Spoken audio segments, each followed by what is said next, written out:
Welcome back guys. आज हम class 12 biology के चैप्टर 15 का पार्ट 7 पढ़ेंगे। अब हमें पढ़ना है how do we conserve biodiversity. हम बायोडाइवर्सिटी को कैसे कंजर्व कर सकते हैं या कैसे प्रोटेक्ट कर सकते हैं। When we conserve and protect the whole ecosystem, देखो अगर हम पूरे इकोसिस्टम को ही कंजर्व और प्रोटेक्ट कर लें तो उससे क्या होगा, it's biodiversity at all level is protected. तो क्या बोला है यहाँ पे, अगर हम पूरे इकोसिस्टम को ही प्रोटेक्ट कर लें तो उसके अंदर जो बायोडाइवर्सिटी है वो भी प्रोटेक्ट हो जाएगी। जैसे एग्जांपल है, we save the entire forest to save the tiger. अगर हम पूरे फॉरेस्ट को ही सेव कर लें तो उसके अंदर जो रहने वाले टाइगर हैं वो भी सेव हो जाएंगे। सीधी बात है, अगर जंगल खत्म हो जाएंगे तो उसके अंदर जो एनिमल्स रहते हैं या जो भी बायोडाइवर्सिटी है वो खत्म हो जाएगी। तो यहाँ पे हम क्या कर सकते हैं, सीधे सीधे इकोसिस्टम को ही प्रोटेक्ट कर लेंगे, जिससे उसके अंदर की जो बायोडाइवर्सिटी है वो भी प्रोटेक्ट हो जाएगी। This approach is called in situ on site conservation. इसको क्या बोलते हैं, ऑन साइट या फिर इन सीटू कंजर्वेशन। देखो इस कंजर्वेशन में क्या करते हैं ना, जो भी हमारी बायोडाइवर्सिटी रहती है, ठीक है, जो भी स्पीसीज रहती हैं उसको उसके नेचुरल हैबिटेट में प्रोटेक्ट करते हैं। ठीक है, अभी ये चीज हमें आगे समझ में आएगी। However when there are situations when an animal और प्लांट इज एंडेंजर्ड। अब देखो कभी कभी ऐसी सिचुएशन होती है जब कोई प्लांट या कोई एनिमल एंडेंजर्ड हो जाता है। एंडेंजर्ड मतलब कि उसकी जो एक्सटिंक्शन के चांसेस है वो बढ़ जाते हैं, ठीक है, और थ्रेटेंड हो जाता है। तो यहाँ पे लिखा भी है ब्रैकेट में, organism facing a very high risk of extinction in the wild in the near future। तो थ्रेटेंड ऑर्गेनिज्म या थ्रेटेंड प्लांट और एनिमल ऐसे होते हैं जिनका ना एक्सटिंक्ट होने के चांसेस, ठीक है, एक्सटिंक्ट होने के जो चांसेस है वो बहुत ज्यादा है वाइल्ड में। मतलब जहां पे उनका नेचुरल हैबिटेट है वहीं पे उनके एक्सटिंक्ट होने के चांसेस बहुत ज्यादा है। And needs urgent measure to save it from extinction. और हमें क्या है, कुछ ना कुछ तरीके अपनाने पड़ेंगे अर्जेंटली, बहुत जल्दी, ताकि ये जो स्पीसीज हैं, ये जो ऑर्गेनिज्म है, ये एक्सटिंक्ट ना हो। तो इसमें काम करता है फिर x-C2, of site conservation is the desirable approach. अब बात को समझते हैं। देखो एक क्या है, हमारे पास यहाँ पे फॉरेस्ट है, ठीक है, हमने क्या किया, फॉरेस्ट को प्रोटेक्ट कर लिया तो उसके अंदर की जो बायोडाइवर्सिटी है वो भी प्रोटेक्ट हो गई, सीधी बात है। तो इसको बोलते हैं इन इन सीटू कंजर्वेशन, ठीक है, इन सीटू कंजर्वेशन, जिसमें क्या करते हैं, हम स्पीसीज को कंजर्व करते हैं उसके नेचुरल हैबिटेट में।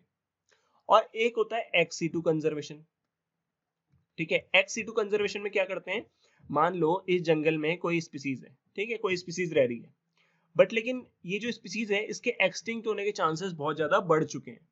तो अब हम क्या करेंगे, इन स्पीसीज को इस फॉरेस्ट से निकालेंगे और इसको ह्यूमन केयर में रख देंगे। किसमें, ह्यूमन केयर में। जैसे जू में रख देंगे, है ना, जू होते हैं वहां पे रख देंगे।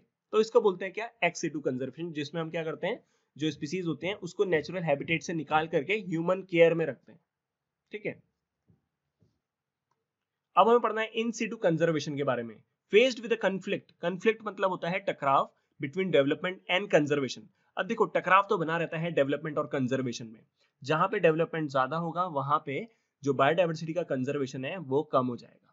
क्योंकि सीधी बात है, जब भी आपको डेवलपमेंट करना पड़ता है तो उससे एनवायरमेंट को या इकोसिस्टम को नुकसान होता है। जैसे जंगलों को काटना पड़ता है नई नई बिल्डिंग्स बनाने के लिए, एयरपोर्ट्स बनाने के लिए, तो ये सब तो यहाँ पे होता ही है।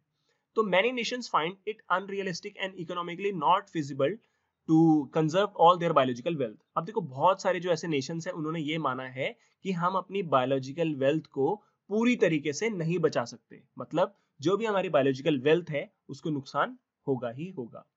Invariably, the number of species waiting to be saved from extinction far exceeds the conservation resources available।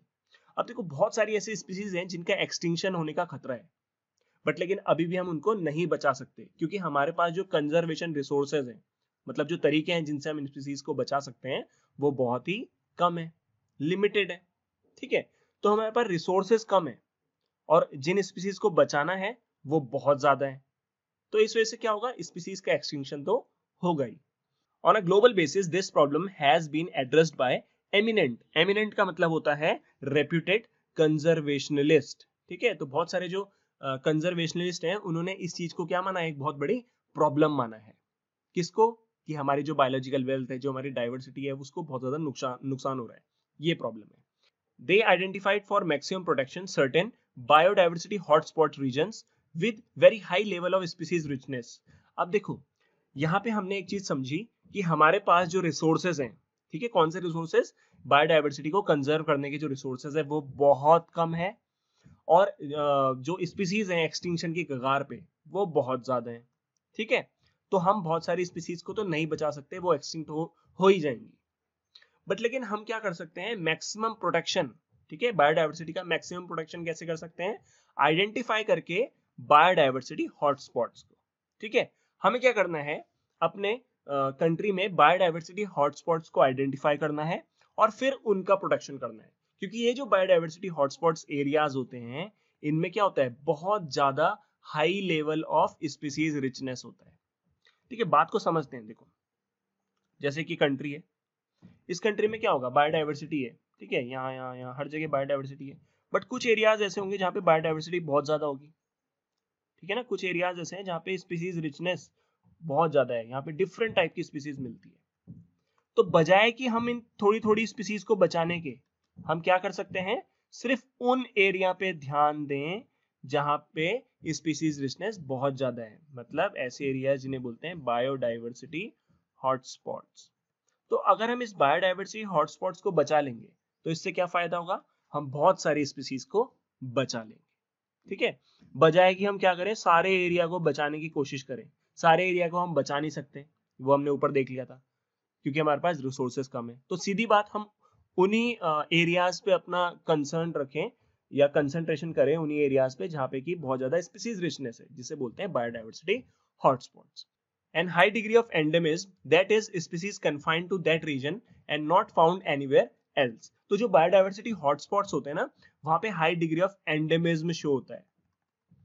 Endemism का मतलब होता है कि ऐसी स्पीसीज जो कि पर्टिकुलरली एक ही रीजन में मिलती है, उसके अलावा और कहीं भी नहीं मिलेगी। जैसे एग्जांपल ले लेते हैं, ये इंडिया है, ठीक है, मान लो इंडिया है, और इंडिया में एक पर्टिकुलर ये जगह है, ठीक है, और यहाँ पे बायोडाइवर्सिटी हॉटस्पॉट है। तो इस बायोडाइवर्सिटी हॉटस्पॉट पे यहाँ पे एक स्पीसीज मिलती है, और इस स्पीसीज की खासियत ये है कि ये सिर्फ यहीं पे मिलेगी। ठीक है, पूरे इंडिया में, या ये मान लो पूरे वर्ल्ड में, ये स्पीसीज सिर्फ कहाँ पे मिलती है, इस पर्टिकुलर हॉटस्पॉट पे, और कहीं नहीं मिलती। तो इसको बोलते हैं एंडेमिज्म। तो हमारे लिए फिर ये स्पीसीज बहुत ज्यादा इंपॉर्टेंट हो गई ना, क्योंकि ये सिर्फ हमारे यहीं मिलती है, तो इसका तो प्रोटेक्शन हमें करना ही करना है ना, बहुत इंपॉर्टेंट है। तो फिर इसीलिए ये चीज बोली कि आपको ज्यादा जो बायोडाइवर्सिटी कंजर्वेशन है उसका ध्यान कहाँ पे रखना है, बायोडाइवर्सिटी हॉटस्पॉट्स पे। ठीक है, इनिशियली 25 बायोडाइवर्सिटी हॉटस्पॉट्स वर आइडेंटिफाइड। तो शुरू में 25 बायोडाइवर्सिटी हॉटस्पॉट्स को आइडेंटिफाई किया गया, but subsequently 9 more have been added to the list. और आगे जाकर के 9 और बायोडाइवर्सिटी हॉटस्पॉट को ऐड किया गया, bringing the total number of biodiversity hotspot in the world to 34। तो वर्ल्ड में अभी जो बायोडाइवर्सिटी हॉटस्पॉट्स हैं वो कितने हैं, 34 हैं। These hotspots are also region of accelerated habitat loss. But लेकिन एक इंपॉर्टेंट बात यहाँ पे क्या बोली, कि ये जो हॉटस्पॉट है ना, यहाँ पे हैबिटेट का लॉस बहुत तेजी से हो रहा है। मतलब यहाँ पे जो हैबिटेट है, जो एरिया है, पर्टिकुलर एरिया, उसको बहुत ज्यादा नुकसान भी हो रहा है। ठीक है, वो आपको पता है क्यों हो रहा है, due to human activities. 3 of these hotspots, ये जो 34 हॉटस्पॉट्स हैं वर्ल्ड में, इनमें से 3 जो हैं, जैसे कि western Ghats and Sri Lanka, Indo Burma and Himalaya, cover our countries exceptionally high biodiversity region. तो हमारे इंडिया में भी ये कुछ बायोडाइवर्सिटी हॉटस्पॉट्स मिलते हैं। तो यहाँ पे स्पीसीज रिचनेस क्या है, बहुत ज्यादा। Although all the biodiversity hotspots put together cover less than 2% of the Earth's land area.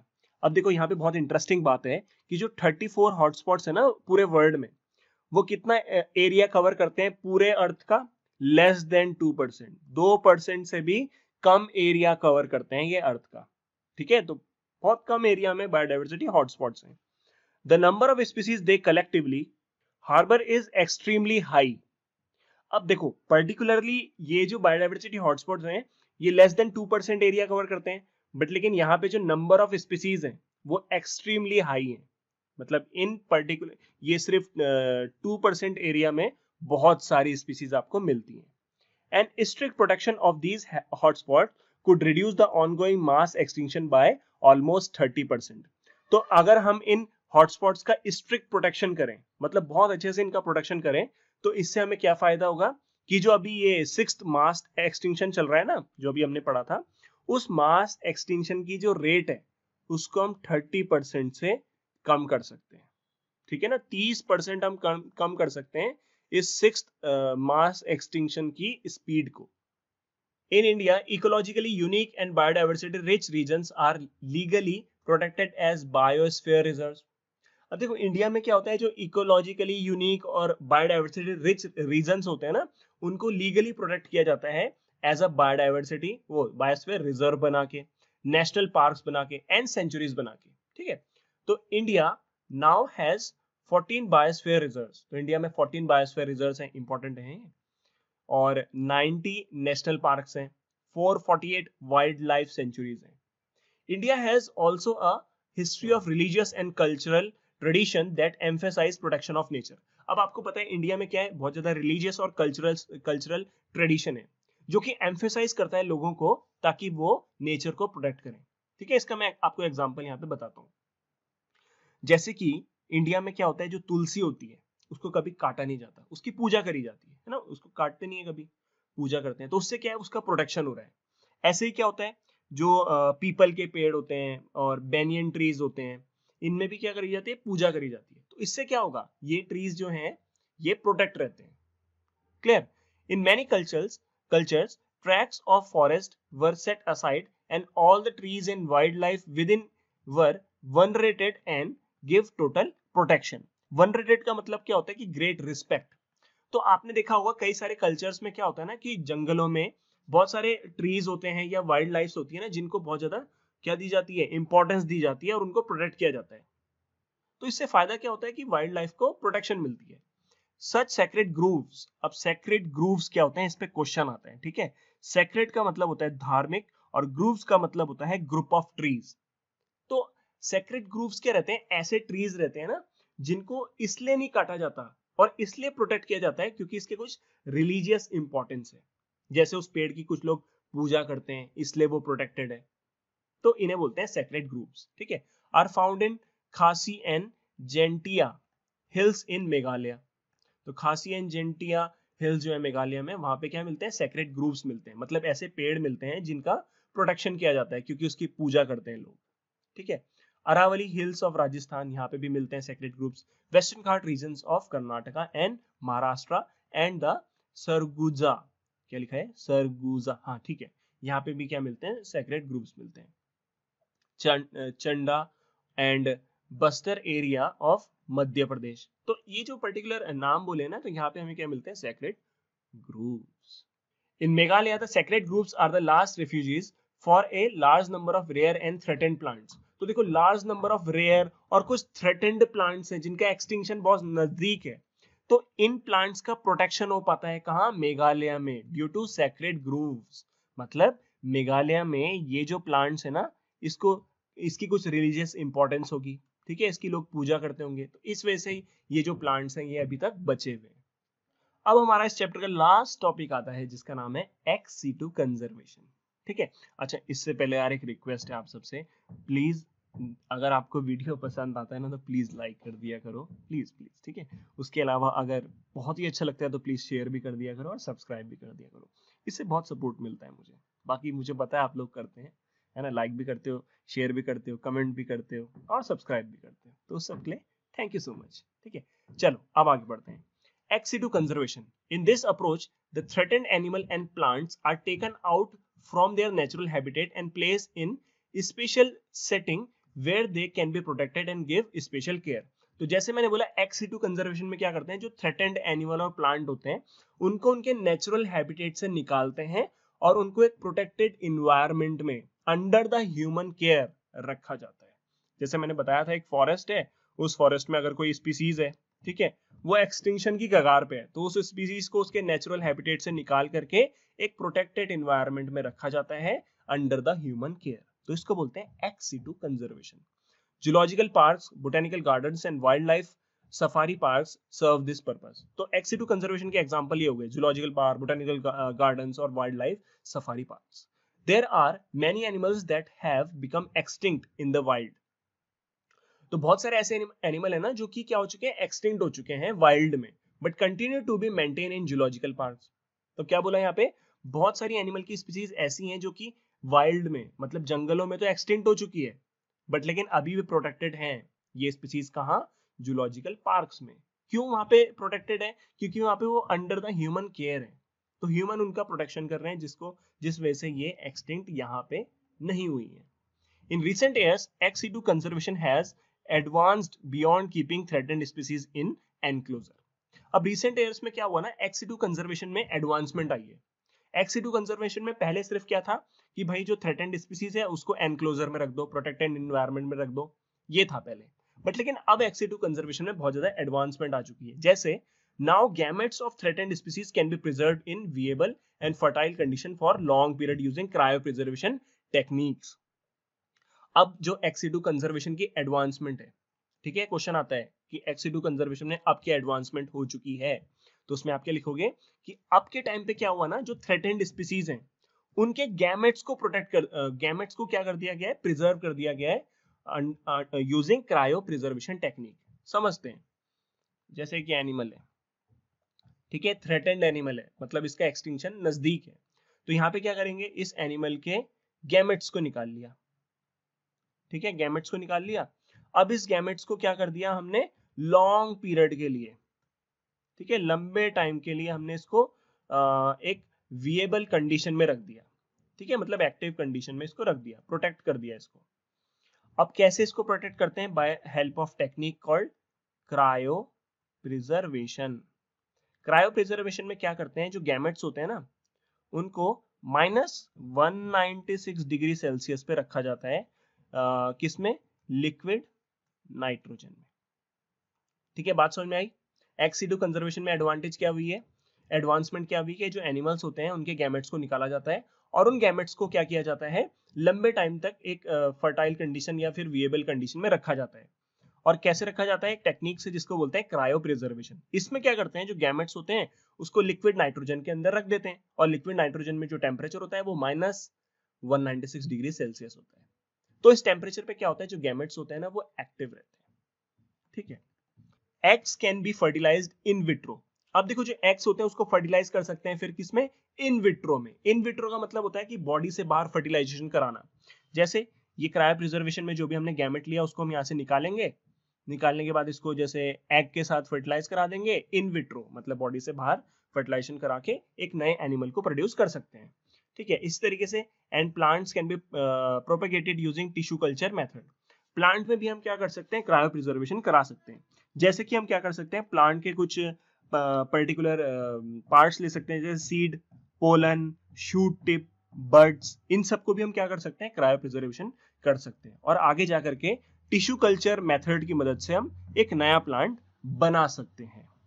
तो इससे फायदा क्या हो रहा है, इससे फायदा ये हो रहा है कि जो थ्रेटेंड स्पीसीज हैं उसको हम आगे आने वाले टाइम में भी ग्रो कर सकते हैं, तो उसके खत्म होने के चांसेस, उस स्पीसीज के एक्सटिंक्ट होने के चांसेस कम हो जाएंगे। Seeds of different genetic strains of commercially important plants. अब देखो, कुछ कमर्शियली इंपॉर्टेंट प्लांट्स होते हैं, ठीक है, उनके सीड्स को हम क्या कर सकते हैं, can be kept for long period in seed banks. तो सीड बैंक्स होते हैं, वहां पे हम क्या कर सकते हैं, इन सीड्स को लॉन्ग पीरियड के लिए प्रोटेक्टेड एनवायरनमेंट में रख सकते हैं, और फिर बाद में इनको उगा के ये जो इंपॉर्टेंट प्लांट्स हैं इनको हम प्रोड्यूस कर सकते हैं, ठीक है। तो इस तरीके से भी हम क्या कर सकते हैं, जो हमारे प्लांट्स है उसको प्रोटेक्ट कर सकते हैं। Biodiversity knows no political boundaries. अब देखो, बायोडाइवर्सिटी की कोई पॉलिटिकल बाउंड्री तो नहीं होती है, जैसे कि भाई एक पार्टी है तो उसको बायोडाइवर्सिटी बहुत जरूरी है और एक पार्टी के लिए बायोडाइवर्सिटी जरूरी नहीं है, ऐसा तो नहीं होता ना। हर किसी के लिए बायोडाइवर्सिटी इंपॉर्टेंट है, ठीक है। And it's conservation is therefore a collective responsibility of all Nations. तो ये जो बायोडाइवर्सिटी कंजर्वेशन की जहां पे बात आती है, तो वहां पे क्या रिस्पांसिबिलिटी आती है, सारे नेशंस की। वर्ल्ड में जितनी भी कंट्रीज हैं उन सबकी इक्वल रिस्पांसिबिलिटी है कि वो बायोडाइवर्सिटी को बचाएं, ठीक है। The historic convention on biological diversity, the earth summit. Summit का मतलब होता है मीटिंग, ठीक है। तो एक अर्थ समिट हुआ था, कहाँ, held in Rio de Janeiro in 1992। तो 1992 में क्या हुआ था, रियो डी जेनेरियो में एक अर्थ समिट हुआ था, ठीक है। called upon all nations to take appropriate measure for conservation of biodiversity and sustain utilization of its benefit। तो ये जो अर्थ समिट हुआ था, इसमें ना सारे नेशन से ये बात बोली गई थी कि आप सबको क्या करना है, कुछ ना कुछ ऐसे स्टेप लेने हैं बायोडाइवर्सिटी को कंजर्व करने के लिए, ठीक है। और जो बायोडाइवर्सिटी से जो आपको बेनिफिट्स मिलते हैं ना, उसका सस्टेनेबल यूटिलाइजेशन करना, मतलब बायोडाइवर्सिटी से जो बेनिफिट मिल रहे हैं उसको तो लेना, बिना बायोडाइवर्सिटी को नुकसान पहुंचाए, ठीक है। तो ये बातें करी गई थी अर्थ समिट में। इन a follow up the World Summit on Sustainable Development held in 2002 in Johannesburg, South Africa। अब देखो एक और मीटिंग हुई कब, 2002 में, कहा, जोहानसबर्ग साउथ अफ्रीका में, और इसको बोला गया वर्ल्ड समिट। और ये किस पे थी, ये थी सस्टेनेबल डेवलपमेंट पे। सस्टेनेबल डेवलपमेंट का मतलब होता है कि डेवलपमेंट तो करना, बट कम से कम इन्वायरमेंट को नुकसान पहुंचाए। तो 190 countries place their commitment to achieve by 2010। तो जो वर्ल्ड समिट था ना, इसमें 190 कंट्रीज ने पार्टिसिपेट लिया था, और उसमें उन्होंने एक बात बोली थी कि 2010 तक वो क्या करेंगी countries, a significant reduction in the current rate of biodiversity loss. जो बायोडाइवर्सिटी का लॉस हो रहा है उसकी स्पीड को कम करना है, सिग्निफिकेंटली कम करना है, ठीक है। और किस किस लेवल पे, global, regional and local level पे। क्लियर, आप समझ गए ना। वर्ल्ड समिट में क्या हुआ, 190 कंट्रीज ने ये प्लेज ली कि 2010 तक वो क्या करेंगी, जो करंट रेट है बायोडाइवर्सिटी लॉस का, उसको सिग्निफिकेंटली कम कर देंगी, ठीक है। तो ये चीज बोली गई यहाँ पे। ये जो पैराग्राफ है ना, ये इंपॉर्टेंट है नीट के लिए काफी ज्यादा। ओके, तो चैप्टर खत्म। Okay, bye bye.